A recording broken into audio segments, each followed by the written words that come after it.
so Thank much you. for joining us. No, not at all. I know Glenda is a great supporter of this cinema and its current struggle, and it's very kind of you to come down today and kind of be present and kind of. Well, no, I mean, I was saying to the woman from, what was it, London, whatever it was, places like this are, I think, increasingly important because they underscore something that is of immense value at the moment. Well, it's always been of value, but even more at the moment, I think. And that is the sense of a community, and also for people who, like cinema, but like international cinema. So and for a multicultural, multiracial community like ours, I think something like this, from small beginnings, bigger things may grow. So let's hope they get the charitable designation and raise the money. I will in due course throw everything open and we can ask Glenda anything you like, not just about this film, anything you like. But for the time being, I'll just get the ball rolling a little bit. Fine. A bit of context about the background to this film. So let's consider, this was 1971, and in your career, this is 2 years after you had won your Oscar for Ken Russell's Women in Love. I always jib at the word won because I did absolutely nothing to get it. I didn't compete with anybody, it sort of came out of the blue. I just did the work, and I was lucky, so. But apart from that, please go on. Well, that was the same year. That was the same year that John Schlesinger won Best Director and Best Film for Midnight Cowboys. Right. Your career is kind of aligned perfectly in that sense. Did you know him particularly well before this film? No, I didn't know him at all. I mean, I knew his work, and I remembered and indeed told him on the set one day that I'd seen him playing a baddie in the television series of Robin Hood when he was an actor as well, in which he took no small pride, I hasten to add. But no, I'd never worked with him. So it was a case of the script by Penelope Gilliatt, which you've described as the best script you had ever read. Best film script I'd ever read. But it was the combination of that script and him as a director, yeah. And so you were sent it, and Peter Finch was already on board, and Murray Head, and it all came together. And it was shot in autumn 1970? I honestly can't remember the season. Yeah. So tell us, I mean, this is a very exciting moment in British cinema, and you were at a powerful position in your career as well as an Oscar-winning actress. Do you think this sort of film as well, which was quite, caused quite a stir, was quite controversial in some quarters, was it necessary to have, actors of your caliber to get this film made? Do you think was your status, as it were, as an actor was important to the film coming together? I can't really imagine it without. I honestly don't know. Yeah. I mean, I don't know what the ramifications were. I mean, I know it was always difficult for John to raise money for the films that he wanted to do, even though Midnight Cowboy had been a huge success. I mean, and for a British director at that time to have a film that was such a huge success in America was kind of gold plating it, but he, as he said, he still had to tap dance all around to try and get the money in the plate to get the film made. But if that was happening, I was totally unaware of it. I mean, all I knew was, here was this very good script, here was this very good director, and wasn't I lucky? The other bit of context is that this film is only 4 years after homosexuality was decriminalised in the UK. So it really is the first of a new wave of films in which, a gay character could be presented as law-abiding and living a relatively stable life as Peter Finch's character is. Well, yes, that was certainly the case, but I don't think that is reflected in the film. I think what was groundbreaking, as far as the film was concerned, was it was the first time that homosexuality had been presented as being about love as opposed to sex. And that, to me, was the sort of kind of major shift in that, because they weren't guilt-ridden about their sexual proclivities. Exactly. If you think back to something like the film Victim with Kurt Vogel Absolutely. in the 50s, yeah. Which was all about kind of terrible repression and guilt and criminality. And the sheer making of that film meant he had to leave the country. I mean, that's why he had to go. Yeah. And also, it presents gay desire and puts it on an equal footing, if you like, with straight desire, because your character and Peter Finch's character seem to be quite a similar degree in love with the boy. Oh, absolutely. I mean, that was, and also the other important aspect there is that their social circle found it totally acceptable. They might have made snide remarks and, some of the families were slightly edgy about it, but equally it was, what I'm trying to say here, it showed a very middle class chunk of London society at that time, and the broader ramifications of the broader society that was suffering at the time was there in the background, but it was never really at the forefront of those characters' Well, that's rather bold, views isn't of it? themselves. It's rather bold of the film to kind of talk about the economic depression and the kind of struggles that working class characters were going through, and yet to present middle class characters who in fact aren't affected so much. Absolutely, yeah. Rather daring. I think perhaps it was a little bit commercially costly to the film. Do you think that there's any... Well, it certainly didn't do as well financially as the production company had hoped it would do. I think the film company, rather, they had hoped that it was going to be another Midnight Cowboy as far as finance was concerned, but it wasn't. And I remember I went to the Venice Film Festival, and I was given the kind of Film Actress Award for it, but there was a row between the jury and some other part of the Venice Film Festival, so our awards were given to us in a car park, which I found quite, it's absolutely true, which was charming, I thought. But I was sitting on the beach with my husband, and this guy came up, this American, and I don't know how the conversation came up. But anyway, he was talking about the film. He was one of the kind of frontmen for the film company, trying to sell it in Italy, I presume. And he said, the Vatican has banned this film. He said, I don't know what we're going to do with it now. With no idea that I was in it at all. And I thought, well, you clearly haven't seen it. So, I mean, you're taking the Vatican very seriously. I mean, it actually won rather a lot of awards, this film. You won a BAFTA, as did Peter Finch and John Schlesinger, and it was nominated for 4 Oscars. Didn't win them that year. Do you think, but you don't remember the notices being especially strong for it, you were saying? No, I don't think so. I mean, I don't remember it as being, I was surprised, I think, that the level of the notices weren't what I would have thought somewhat higher.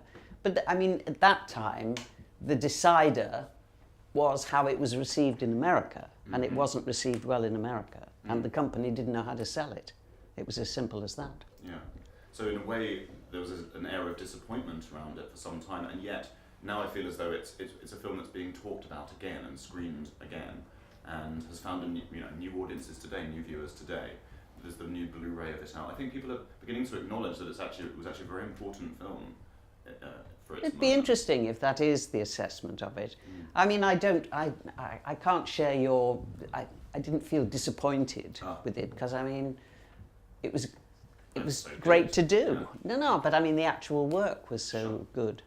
Well, do you want to tell us about that a little bit, and the experience of being on set, and how much kind of give and take you had with the other actors, and how much you were able to kind of feel your way into the scenes? Did you do very much rehearsal? And We did quite a bit of rehearsal before we actually got into a film studio and onto a set, but the kind of... Try again, Glenda. In those days, you shot in very, very small sequences, very short.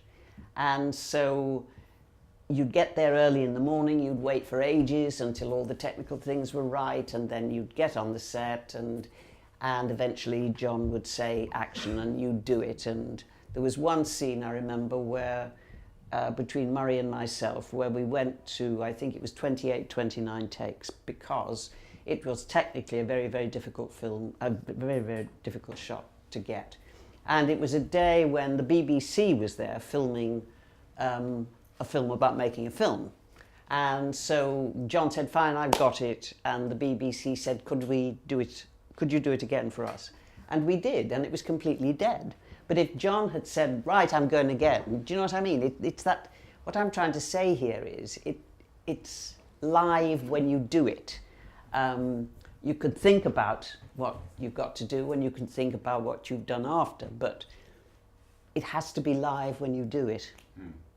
I must say, watching it just now again, I was struck more than ever by the sheer amount of telephone noise that you get in the film. It's so, the phone is just incessant. Yeah, isn't it? yeah. And it's hard not to think about the same situation and how it would play out now, when everyone has their, you can put your phone on vibrate and you can get a little text and kind of look at it secretly. But the idea of the phone just being the only way that these three characters can kind of manage that situation is very much of its moment, isn't it? Oh, very much. And the fact that so many of the calls had to go through a switchboard. Yeah. And if she didn't want to put you through, she wasn't going to do it. As Philip pointed out, the switchboard operator in the real relationship that John sort of partly based this film on did in fact tip characters off about what was going on. She was kind of in on it. Oh yeah. Which is amazing.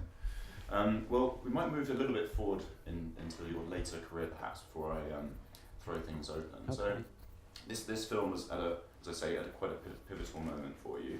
And then Women in Love, I'm not going to say you won your second Oscar, you received your second Oscar for that 2 years later, putting you in the very rare category of actresses who won 2 of them, and in the space of just 4 years. It's pretty remarkable, actually. If you look back at anyone else here who's a bit of a awards geek might know this, but that's quite rare. Right. But then, into the 80s, I think you moved back onto the stage rather more than I did quite a few, Yeah. but in between times, yeah. So what sort of changed for you in terms of what was possible in cinema, and what made you eventually decide that, come 1992, you wanted to kind of hang up the acting? Was it because of your politics? They weren't linked at all. No. I mean, I'd been, I suppose, from, I don't know when, probably mid-70s, been asked by the Labour Party, because I think I was either a name you could put a face to or a face you could put a name to do more on their behalf publicly. I made the worst political party broadcast film ever created. Me in a conservatory, God only knows why, going around little flower pots showing the differences in the pound. It was the days before the euro came in, and oh God, it was awful. I was sent off to campaign for, always in marginal seats on behalf of our candidates, from 79 really, and we never won any of the seats, and I went through the usual process of writing begging letters or going to fundraising dinners and events.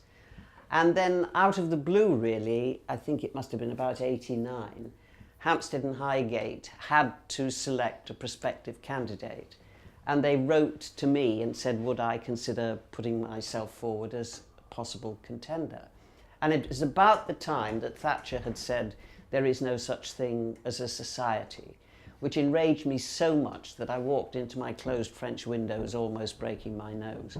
But anything I could have done that was legal to have got her out of office, I was prepared to have a go at. So there was absolutely no kind of, I'm bored with this, or perhaps I'll try that. It was just, I could not believe what was happening to my country. I could not believe what London was like. I mean, a friend of mine who is an artist, he came round one day, he said, I've just come back from central London. He said, I'm talking about 1989 here. And he said to me, it's a city that Hogarth would recognise. And that was absolutely true. You could not pass a shop doorway without, that was some homeless person's, bedroom, living room, bathroom. I mean, it was just dreadful, absolutely dreadful. And everything that I'd thought were the kind of basics we've been talking about, communities and that kind of thing, that had knitted this country together, was just being wrenched apart. And we're still, in many instances, reaping part of that whirlwind. So when I was actually selected, it came as a big shock to me. And then we had, that was the beginning of 90, so there were 2 years before the general election in 92, and it was even bigger surprise that we actually won the seat, so there you are. But no, they weren't linked. You were absolutely indefatigable in your sort of fight against Thatcherism and everything it represented, and in fact, the Hogarth anecdote that you just mentioned, you brought up, I think, in the Commons, didn't you? Yeah, I did, yeah. On the occasion of Thatcher's death. Yeah. To combat the kind of the rewriting of history, I suppose. Well, I'd sat there for more than 2 hours and history was being rewritten and I couldn't believe it. So yeah. I mean, I really recommend watching that speech on YouTube. I did it yesterday, and it's really quite something. And I'm very gladdened to hear that, despite the kind of, the kind of slight scandal that it caused, 90% of all the responses that you got from it were from people fully agreeing. Absolutely, it's quite astonishing because I'm an IT illiterate, and it never occurred to me that anybody ever watched what was happening in the chamber of the House of Commons other than Prime Minister's questions. And I don't think I stood up to speak until about 6 o'clock in the evening. But apparently it was all there on whatever it's called, YouTube or whatever. And it was amazing, the kind of response from around the world. That's what amazed me. It was absolutely astounding. And now it's our amazing luck and privilege that you're getting back onto the stage again in the autumn, playing King Lear, with Deborah Warner directing you. Now, did she talk you into this, or did you talk her No, into it? I think she was talked into it rather more than me. I was asked by the old Vic to do a play which I didn't want to do, and they pursued me to say, well, what would you like to do? And a friend of mine had done it in Spain, Nuria Espet, and when I went over to see her in it, she said to me, why don't you do it? So I said, don't be ridiculous. I said, in England, a woman wanting to play Lear? I haven't been on a stage for 23 years. They'll go absolutely bananas. Anyway, she kept after me, and another friend of mine said, well, if you're going to come back, you should come back in something, I said, you mean either I sort of implode? And he said, yeah, exactly. Either come back and do it or just, disappear forever. So initially the Vic weren't very keen on doing, not necessarily because of me playing Lear, but, it is the quatercentenary of his death. So everybody's doing Shakespeare, and they didn't terribly want to do Shakespeare. But anyway, they came round to it, and then Deborah said, yes, I'll do it. So there we are. And are you looking forward to it? I am, because it's been there ever since it was decided that we would do it. And it's as though, in a sense, I'm in some kind of time warp bubble. Do you know what I mean? We haven't even had the first read-through yet, and people are saying, oh, we've got our tickets to come and see you. And I think, for Christ's sake, we haven't had our read-through yet. So all that is very strange. And the other thing is, have you learned it? Have you learned it? And I say, yes, I've learned it, but I learn to forget. That's the trick. And I can't forget until I've heard the other voices. So I'm still waiting for the first read-through. So the sooner it comes, the better for me. And there's always speculation that possibly you might spot more acting on film as well. Is there? I think that's highly unlikely. Well, yes. I mean, the film scripts that I have been sent are just not worth doing, and so no, I think it's highly unlikely. You did just reveal something of a scoop that you were approached to play M in the mid-90s. Oh yeah, but that was a long time ago. Yes, that was something you declined. Yeah.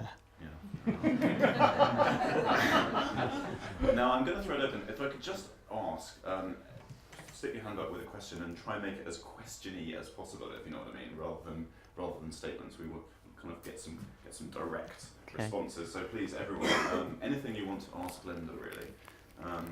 We have her here for another, 20 minutes, 30 minutes. So yes, please. You just said a really interesting thing, Glenda. You said, I learn and then I forget, or I learn to forget. That's the trick. You were talking about the acting process, the process of learning the script, I presume. That's something that really, really fascinates me. How you get to the stage where you're talking it through so brilliantly and convincingly, and it's not a script anymore.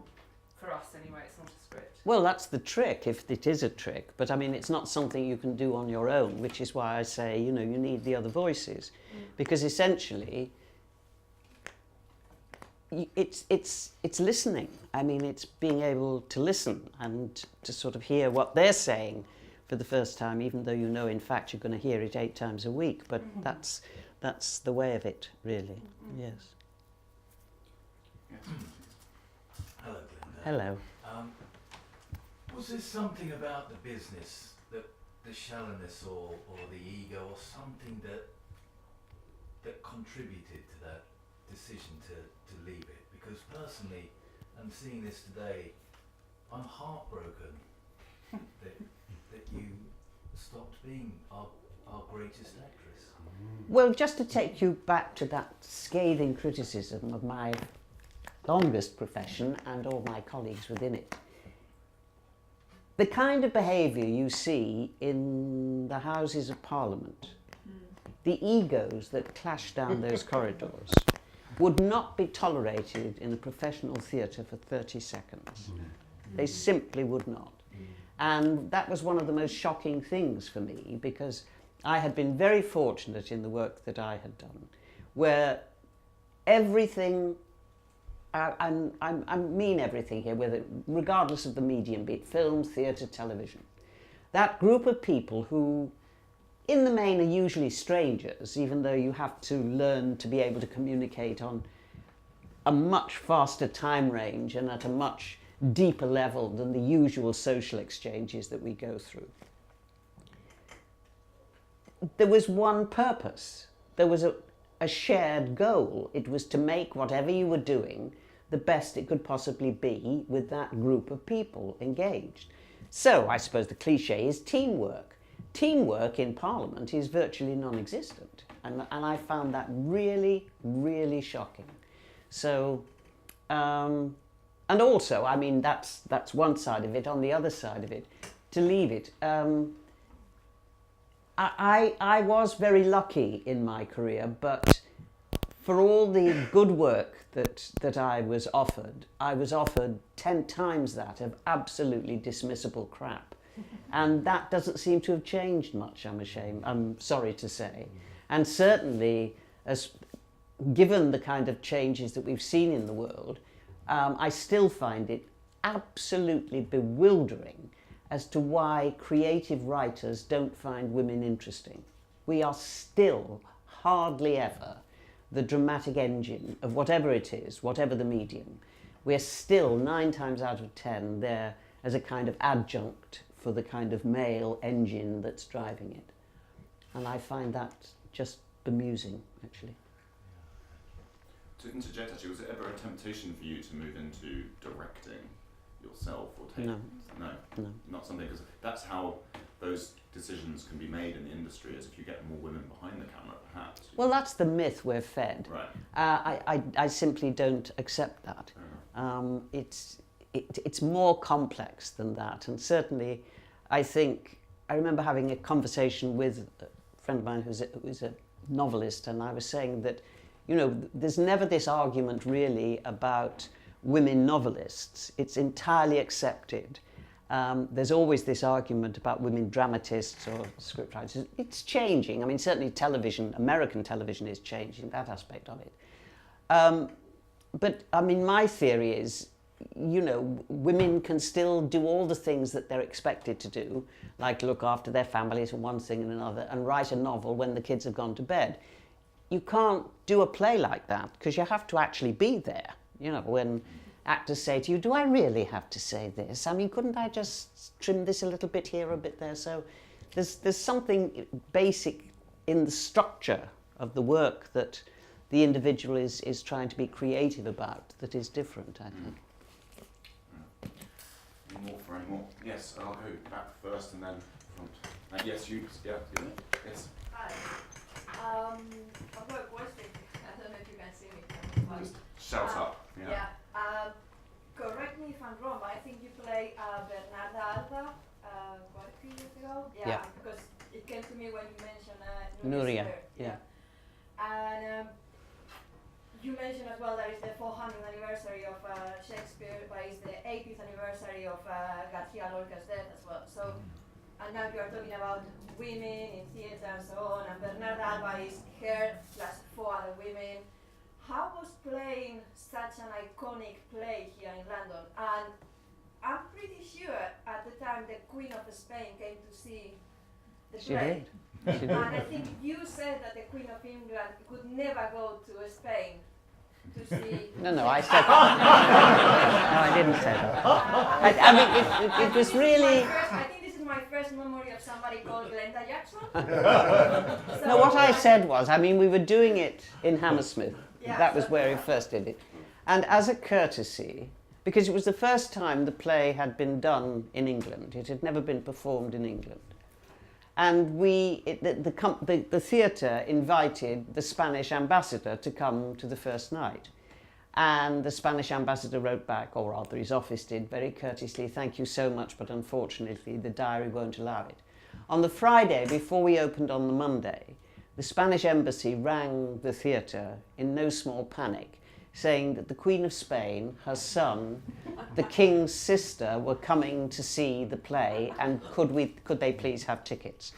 And it's just true, isn't it? I mean, the Queen of Spain came to see this production. The idea of Elizabeth Windsor going to a suburb in Madrid to see Look Back in Anger, ain't ever going to happen. But it was a wonderful experience, partly because we had Nuria as a director, and she was marvellous. But the thing that I found so fascinating was you always knew when the majority of the audience were Spanish, because the atmosphere in the theatre was completely different. I mean, it was just extraordinary. And so it was a great experience, that. I'm asking this as well because for the ones of you who don't know, Yerma is being played at the at the moment as well. Yes, And that's another iconic play absolutely. with a female character in the main role. Which Nuria has played, along with most of the other stuff in Spain. Yeah. Thank you. Thank you. There was another question towards the back, just in front of the camera. Do you still have it? Yeah, well, it might be better left to the end. I just wondered whether whether you're still interested in politics.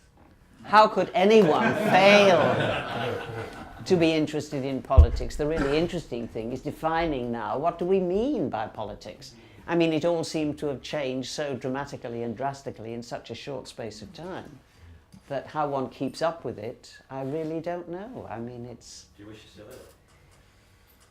Do I wish I was still in it? No, I don't think I do, really. I mean, I miss the people that I worked with, and I miss my constituency, the people in my constituency. But the kind of mess that it's in at the moment, Has anyone asked you to consider leadership possibilities? Well, I'm sure there's someone out there who's mad enough, but I mean, you know, come on. Have you taken a side in the current leadership? Oh, yes, absolutely. I mean, Jeremy wrote, because we had constituencies next door to each other, and we always got on very well. I mean, he was, you know, always had a smile on his face, always rushing, dashing somewhere, always chatting to people. You always knew when Jeremy would stand up, whatever the debate was, to do his, you know, criticism from the back benches. And he wrote to me and, you know, saying, nice working with you. And I wrote back to him and said, my only regret, which was true, in no longer being an MP is that I can't nominate you for leader, because I always firmly believed that there had to be a representative of the left. I would never, ever have voted for him, ever. Because you see, the real tragedy here is that Jeremy doesn't believe in leaders. He doesn't believe in leadership. He believes in people sitting around a table, having a cup of tea, trying to sort it out. And so that's why we're in the kind of black hole that we're in at the moment. Because he's going to be re-elected. I mean, he's not going to be, it's not going to be a change of leadership. But I don't want to depress you all, but we are looking at 15 years of Conservative government. No question. Because no one can accept the idea that leaders are just figureheads and it's actually the team. No, a leader is very important, but I mean, there's something about being a leader and the actual business of leading, which I think is anathema to Jeremy. As I say, yeah, he doesn't believe in leaders and leadership. Yeah, but shouldn't we all not believe in leaders? Well, yes, if you want a situation where you're going to have 15 years of Conservative government, but if you don't, then you have to look for a change. Thank you. The only time I ever used Twitter was when Ken Russell died, and I noticed a really wonderful tribute from you at that time. And I want to do a Ken Russell season here next year. Oh, right. Focusing on the early part of his career, so I hope people in the audience come to that. Absolutely. So can you say a few words about your work with Ken, particularly, I think, Women in Love? Well, I mean, it was such a privilege to work with him, actually, and it was as though he had a third eye. I mean, he looked not just at, you know, the externals, but I mean, he was just extraordinary. And he would listen to anybody on a set. If there was a scene that he would come on and he didn't know how to shoot it, he never hid that fact. He would actually say, I don't know how we're going to do this. What's this about, this kind of thing? And he would listen to absolutely anybody. And then eventually he would make the decision and do it. And he, like all great directors, they always know what they don't want. They expect you, whether at the forefront of their mind or just, I don't know, instinctively, they expect you to show them what they do want. And so, you know, I would moan to people. I remember saying to Chris Gable, because he'd make you do things again and again and again. And I said to Chris, why does he never fucking say cut? Why do we have to keep on doing it? And he said, because he never knows what you're going to do. And that's, you know, that was part of his amazing capacity and his, like Altman, I mean, like Robert Altman, they shared that. They were different characters, but in as far as being directors, they shared this, I think, very strongly. They were both as interested in the background as the foreground. They wanted the detail to be as alive as whatever was going to be at the front of the screen. So he was just wonderful to work with. Wonderful. There was one here, yeah. I wanted to ask you about working with Peggy Ashcroft, because there was one scene in the film where she's playing your mother, and I wondered, what was it like sort of acting with Peggy Ashcroft? And also, do you know why she never made more films? Because she was a hugely successful stage actress, and yet she doesn't appear to be in many films? Well, maybe she didn't like filming. I mean, not all actors do like it. I mean, actors, I mean, really good actors that I know find cameras frightening. I mean, whereas I think they're just marvellous because you don't have to work for their interest or attention. I mean, it's just obsessed with you, so it's great, you know. Would that all audiences were so interested. But, I mean, it was the first time I'd worked with Peggy, but I mean, I had met her socially, but, I mean, you just work with the people you work with. I mean, it's in exactly the same way you can't come on and say, look, folks, I'm sorry, it's going to be lousy tonight because I don't feel up to it. You can't sort of, what am I trying to say here? The past is not with you. When I said it has to be alive when it's as true on a stage as it is in front of a camera. That's true. I mean, someone's reputation is of no value if they can't do it. You know, that they have been great or that, what I'm trying to say is, I don't care how long people have been working, I don't care how huge their reputation is. When push comes to shove, whatever it is, the first time you do it, it's the first time you've ever done it. And that's as true for Peggy Ashcroft as it would be for me, or do you know what I mean? It's a very levelling profession, actually. Thank you.